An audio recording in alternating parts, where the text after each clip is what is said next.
Thank you guys for being here. Otherwise, I just have to try to scream at that like gang of comedians in the back who all have their arms folded and are like, this is not funny. A little about me. I'm a single mom. No, you ladies aren't moms. I thought you looked too happy. Yeah, it's hard being a parent. You have to pretend to enjoy all those things your kids enjoy, like kids' birthday parties, play dates, their father. Yeah, I heard that.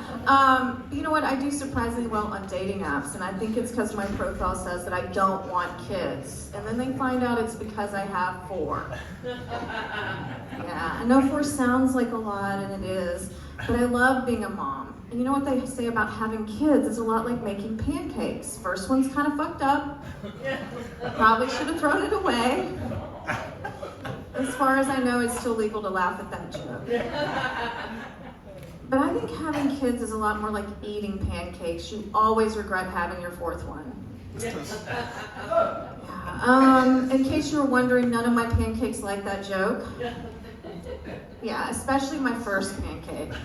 And she has a big birthday this week, you guys. My first pancake is turning 30. Yeah. And I thought it was about time that I sat her down and gave her some real motherly advice. So I was like, honey, it's about time you started lying about your age, so I don't have to quit lying about mine. Right. Yeah. Yeah. Because I also have a big birthday coming up this year. Yeah, I'm actually turning 50, which I'm kind of scared to say it. I'm trying to embrace it. I'm not gonna lie about my age anymore. I'm just gonna go for it and say it, because it's okay being almost 50. Now, if you tell me I look like I'm 50, I'll fucking fight you. The thing about it that's kind of annoying though is I feel like when you get to your 50s, society deems you like somehow unfuckable. Just at the age which you're the best in bed you'll ever be. You know, I mean, you know what you want, you know how to tell a guy what to do, and you can't get pregnant. I mean, it's brilliant. Yeah. Another thing that annoys me though is that people keep telling me to age gracefully, and I'm like, what does that even mean? Right? I'm like, okay, fine, I'm just gonna gracefully take myself to my Botox appointment. But you know what? I don't mind my birthday that much, because I do feel like I'm still young, I'm still vibrant, I'm still dating 26-year-olds. Yeah. You gotta embrace your inner cougar, ladies. Although I kind of don't like that term. Do you know that it's actually a Canadian import, right? Just like maple syrup and Wayne Gretzky, but not nearly as sweet.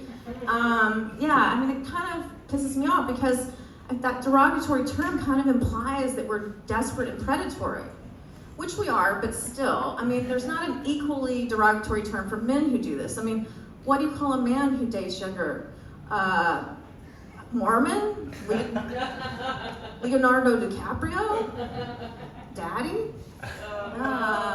Oh, yeah. It was Father's Day this last weekend, right? Are you ladies daddy's girls? No, I'm more of a daddy's issues kind of girl. Yeah, I'm one of those. My dad worked all the time when I was a kid, and so I vowed I would never be with a man like him, so I only date broke guys. Yeah. It's kind of crazy. I mean, you can be really self-aware about your issues, but when you have daddy issues, you'll still pick your boyfriends like you're a 15-year-old girl rebelling. I'll be like, ooh, he has a skateboard and neck tattoos. I hear wedding bells. Oh boy. So I've been binge watching cult documentaries lately. Does anybody like these? I think I'm really drawn to them because years ago I was in a self-help group that actually turned out to be a cult. But in my defense, I was at a vulnerable low point in my life. It's called a sexless marriage. Yeah, and I just got bangs. Yeah.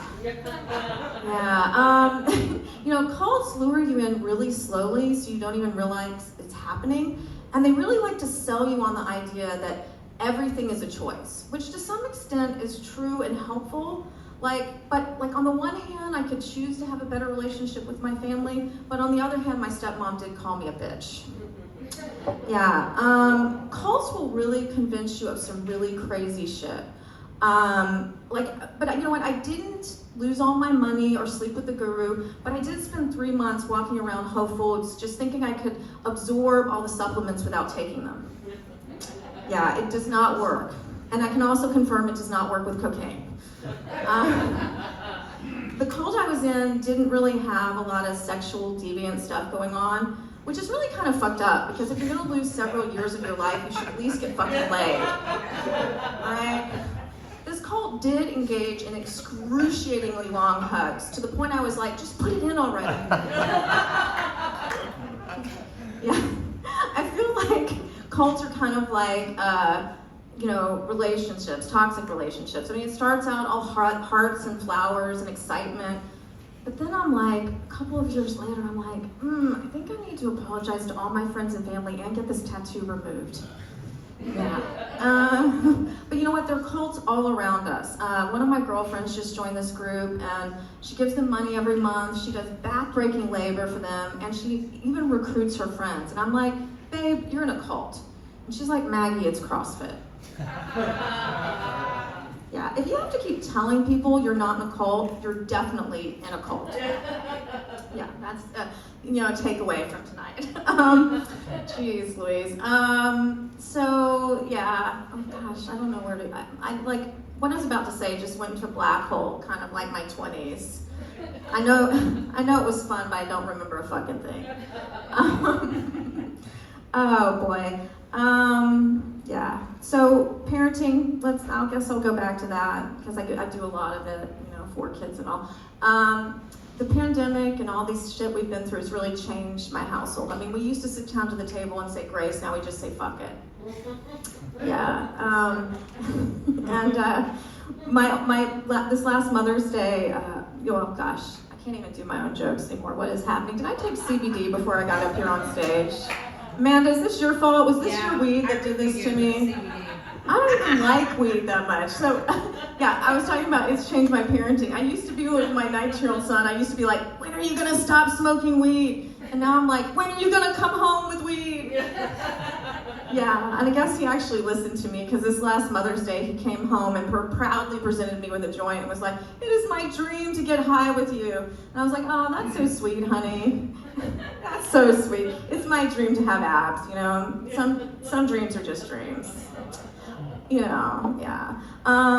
Yeah, he's in college up at UCSC, and he looks like he fell off a 1968 Grateful Dead bus. And, college kids these days think every relationship is fluid, So I'm like, okay, great, you be the mom and I'll go smoke weed with your friends. Just worked out great. Oh, shit. So I mentioned that I like dating younger guys, which I do, but it's also a little sad because there's always an expiration date. They're bound to say something stupid, do something insensitive, get grounded. Yeah. But I try to be really romantic with these guys, so I write poetry for them. I mean, it's all the same poem, but I'm really trying. It's roses are red, violets are blue, you're half my age, but I'll buy an Xbox for you. I have been a little worried. I bought 11 Xboxes this year. And I like to give my number out at shows, you guys. Can you help me? Somebody who's not eating or has their arm crossed. It's 8675309. Do you know this number? Yeah. All right. You want to sing with me, ladies? 8675309. 8675309. I'll scroll through your dick pics while I drink my wine. 8675309. I love to do this at shows because I know if a guy thinks that's my real number, he's young enough for me. Did I see the light, you guys? Yeah. I did. I'm just going to keep going. All that CBD just makes me want to keep going. No, I'm Maggie Hyde. Thank you guys very much.